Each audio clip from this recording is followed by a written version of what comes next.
সবচেয়ে আগে আমি আপনার সাথে বলছি, এর আগেও বলেছি, জুলাই 19 তারিখ, 17 তারিখ আমি আহত হয়েছি, 18 তারিখ আমি আহত হয়েছি, 19 তারিখ আমি আহত হয়েছি, পরপর 3 দিন, 18 আর 19 তারিখ ওনাদের সাথে আহত হয়েছি, ছাত্রদের সামনে আমি ছিলাম। 19 তারিখ আমি আহত হওয়ার পর one of the things I did, কারণ তারপর আমি দেখেছি যে আত্মগোপনে আমাদের যেতেই হবে, আমার বাসায় রেড পড়া শুরু হয়ে গেছে। সো আত্মগোপনে যাওয়ার আগে the last thing I did, আত্মগোপনে যাওয়ার আগে is I reached out to doctor Mohammad Yunus যে আমাদের এই সরকার ফেলতে হবে, পড়তেই হবে, আর কোনো উপায় নাই, নেক্সট একটা সরকার আসতে হবে, আপনার কাছে আরজি যে আপনি ওই সরকারের দায়িত্ব নেবেন প্লিজ। এই আরজি রেখে 19 তারিখের রাতে 20 তারিখ সকালে আমি আত্মগোপনে গেছি। জি ববি ভাই, সম্ভবত বিরোধটা এইখানেই, মানে তাসনির বক্তব্য পরিষ্কার যে একটি নিরপেক্ষ অথবা গণ অভ্যুত্থানের যেহেতু সামনে তারা ছিলেন, যেটি অস্বীকার করার কোনো উপায় নেই, পেছনে সব রাজনৈতিক দলেরই প্রত্যক্ষ পরোক্ষ সমর্থন ছিল। ধরেন বিএনপি বা আপনারা তো 15-16 বছর ধরে আন্দোলন করছিলেন, কিন্তু আপনারা তো সরকার ফেলতে পারেননি, সো দে হ্যাভ ডান ইট, ফলে তাদের সরকার, ফলে তাদেরকে এই সংস্কারটা করতে দিতে আপনাদের আপত্তি কোথায়? এখানে ফার্স্ট এন্ড ফরমোস্ট আমি অনেক আদরের সাথেই বলছি, কারণ যারা বলছেন এই কথাগুলো তারা আমাদের অনেক স্নেহভাজন, অনেকে আমার নিজের ছাত্রও আছেন, সো সেই হিসেবে আমি বলছি অনেক আদরের সাথেই বলছি, কিন্তু এখানে অনেক ত্রুটিপূর্ণ বোঝার ত্রুটি আছে, এবং যে কোনো কিছু ফ্রেম করা তো একটা ইম্পর্টেন্ট বিষয়, ফ্রেমিংয়ের কিছু ত্রুটি আছে। প্রথম ফ্রেমিংয়ের ত্রুটি হলো যে আমরাই করেছি, না, এটা গণ অভ্যুত্থান ছিল, সবাই করেছে, এবং তরুণদের বিশাল আকারে নেতৃত্ব ছিল, তরুণদের যে অবদানগুলো ছিল, যারা সবচেয়ে বড় অবদান রেখেছে তারা সবাইও যে এই যে এনসিপির সাথে আছে তাও সত্যি না। হ্যাঁ, সো এগেন কুক্ষিগত করা যে মানে একটা ছোট গ্রুপ এই কয়জনই করেছে, এটার থেকে বড় ভুল একটা গণ অভ্যুত্থানের জন্য বিশ্লেষণগত ভুল আর হতে পারে না, এটার থেকে বড়। যারা বলছেন তারা করেছেন, এখানে কোনো দ্বিমত পোষণের জায়গা নাই, তারা নায়ক, এবং তাদের সেই নায়কের মতো তারা ক্রেডিট তাদেরকে সবাই দিয়েছে, আমরা সবাই দিয়েছি, কিন্তু তারাই একমাত্র নায়ক, আর নায়ক নাই, এইটার থেকে ভুল ফ্রেমিং আর হতে পারে না। এবং এই ফ্রেমিংগুলোর জন্য আমি যারা অন্তর্বর্তীকালীন সরকারে আছেন তাদেরকেও দায়ী করছি, কারণ তারা বড় দাগে এই কথাগুলো বলে ফুলিয়ে ফাপিয়ে স্টোরিটা চেঞ্জ করেছেন, ভুল ফ্রেমিং পুরো জনগণের জন্য তৈরি করেছেন। এটা হলো একটা।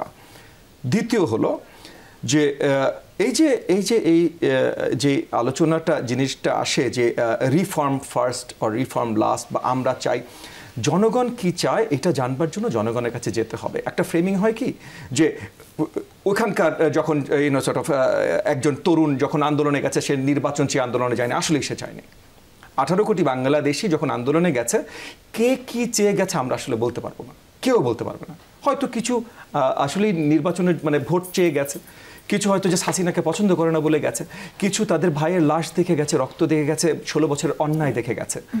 কিন্তু এখন যেহেতু আমরা বলতে পারবো না ইন্ডিভিজুয়ালি কি কারণে গেছে, একটা জায়গায় আমরা কিছু দূর হয়তো চেষ্টা করলে, একটু চিন্তা করলে একমত হতে পারি যে তারা চেয়েছেন দেশ যেন আবার দেশের মালিকানা যেন তাদের হাতে ফেরত আসে, জনগণের হাতে ফেরত আসে, তাদের হাতে, মানে যে গেছে সে চিন্তা করেছে আমার হাতে বা আমার ভাইয়ের হাতে যেন ফেরত আসে আমাদের দেশের মালিকানা।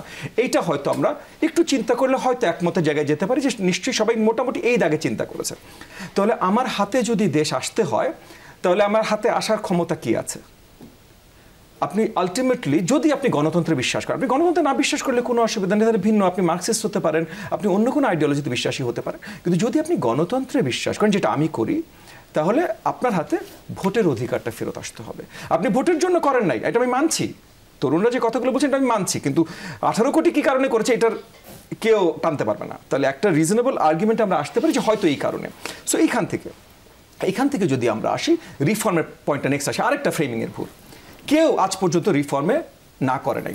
তরুণদের কাজের অভিজ্ঞতা কম, 3 মাসে আসলে কি করা যায় বা 6 মাসে বা 7 মাসে কি করা যায় এটা তারা জানে না।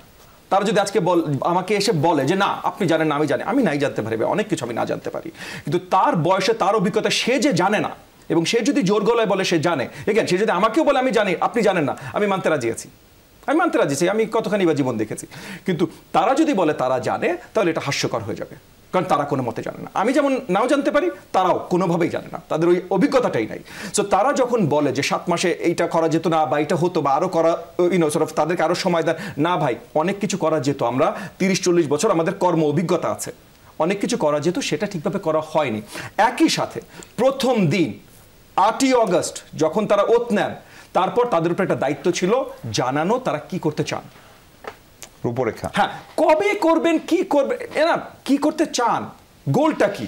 সো তারা যদি 8 তারিখ 9 তারিখ 10 তারিখ 12 তারিখ অগস্ট সেপ্টেম্বর অক্টোবর নভেম্বর ডিসেম্বর জানুয়ারি ফেব্রুয়ারি মার্চে এসে পর্যন্ত বলেন নাই কি করতে চান, তাহলে আপনি কি করবেন ভাই?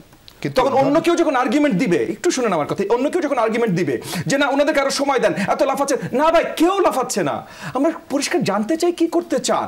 আজকে আপনাকে যদি যমুনা টিভির দায়িত্ব আপনার আছে, তো যমুনা টিভির দায়িত্বে যখন আপনাকে সিইও দিয়েছে তখন আপনাকে জিজ্ঞেস করেন এই ভাই যে মিশু আপনাকে যে এই দায়িত্বটা দিচ্ছি আমাকে বলেন আগামী 3 মাসে কি করতে চান, 6 মাসে কি করতে চান, 1 বছরে কি করতে চান, টার্মস অফ রেফারেন্স কি করতে হবে না ভাই?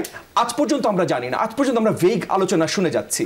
এবং একই সাথে আপনি বলবেন জনগণের সরকার, আমরাও চাই জনগণের সরকার। সবচেয়ে আগে আমি আপনার সাথে বলছি, এর আগেও বলেছি, জুলাই 19 তারিখ 17 তারিখ আমি আহত হয়েছি, 18 তারিখ আমি আহত হয়েছি, 19 তারিখ আমি আহত হয়েছি, পরপর 3 দিন 18 আর 19 তারিখ ওনাদের সাথে আহত হয়েছে, ছাত্রদের সামনে আমি ছিলাম। 19 তারিখ আমি আহত হওয়ার পর one of the things I did, কারণ তারপর আমি দেখেছি যে আত্মগোপনে আমাদের যেতেই হবে, আমার বাসায় রেড পড়া শুরু হয়ে গেছে। সো আত্মগোপনে যাওয়ার আগে the last thing I did আত্মগোপনে যাওয়ার আগে is I reached out to doctor Mohammad Yunus যে আমাদের এই সরকারের ফেলতে হবে, পড়তেই হবে, আর কোনো উপায় নাই, নেক্সট একটা সরকার আসতে হবে, আপনার কাছে আরজি যে আপনি ওই সরকারের দায়িত্ব নেবেন প্লিজ। এই আরজি রেখে 19 তারিখের রাতে 20 তারিখ সকালে আমি আত্মগোপনে গেছি। সো আজকে তরুণরা যেটাই বলুক না কেন, ওনারা কি চিন্তা করছেন আমি জানি না, আমি সবার সাথে আলাদা আলাদা করে কথা বলার সুযোগ পাইনি, আমি 7 দিন রাতে ঘুম ছিল না, কিন্তু 19 তারিখে 19শে জুলাই কিন্তু আমি চেয়ে গেছি, আরজি রেখে গেছি ডক্টর মোহাম্মদ ইউনূসের কাছে, কেয়ারটেকার বা এই অন্তর্বর্তীকালীন সরকারের প্রধান যেন উনি হন। সো আমি কেন তার বিরুদ্ধে কথা বলবো ভাই? সবার আগে হয়তো আমি জানি না এর আগে কেউ বলেছে কিনা, বাট সবার আগে হয়তো one of the first people to do so was me, আমি নিজে পার্সোনালি। সো ওই জায়গা থেকে আমি বলছি যে এই ফ্রেমিং গুলো ভুল না করে আমরা সবাই এগেন তরুণরা রাজনীতি করবে, একসাথে করব, সবকিছু খুব ভালো, কিন্তু ওই জায়গা থেকে যে আমরা শুধু বুঝি, আমরা যেটা বলবো তারাই অন্য কারো কথা শুনবে, এটা দুঃখজনক। জি।